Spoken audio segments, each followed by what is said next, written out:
Today marks the second anniversary of the summit between South Korean President Moon Jae-in and North Korean leader Kim Jong Un. Seoul's government is commemorating the 2018 meeting with an event at a now defunct railway connecting the two Koreas, which Mr. Moon hopes to restore as part of his push for inter-Korean cooperation. Of that historic meeting between the two men, only the third such summit to take place and the first on South Korean soil, was a major turning point in tensions on the peninsula and paved the way for Pyongyang's talks with Washington. But the commemoration comes amidst doubts over the North Korean leader's health and whereabouts.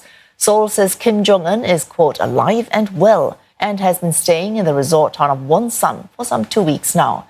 Supporting this claim, US-based think tank 38 North published satellite photographs from the past week showing a train parked at a station reserved for the Kim family in Wonsan. North Korean media has largely stayed mum. It has reported purported statements and messages from the leader, but has not published any photographs of his public activities in nearly 2 weeks.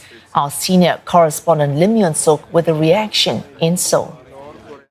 The official line from South Korea is that it's business as usual and that the North Korean leader Kim Jong Un is well. But we know that there have been all the reports and rumors coming out from North Korea. And in fact, the South Korea's the head of the Foreign and Unification Affairs Committee in Parliament held an urgent meeting this morning, and we're seeing reports coming out citing the head of that committee saying that if Kim Jong Un doesn't make a public appearance in the next 7 to 10 days, then it is very possible to assume that the reports are true.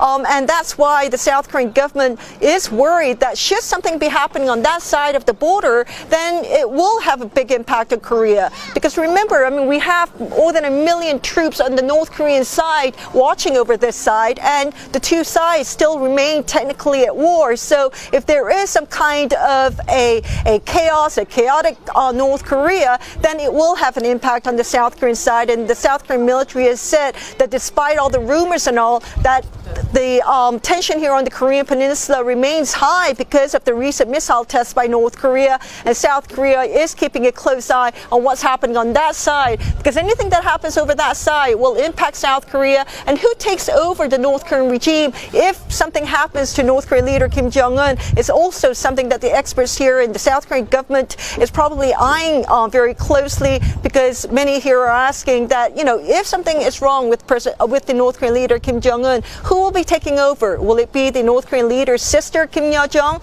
or as some experts and analysts here have said, that it could be the uncle of Kim Jong Un, the half brother of Kim Jong-il, who's the father of Kim Jong Un?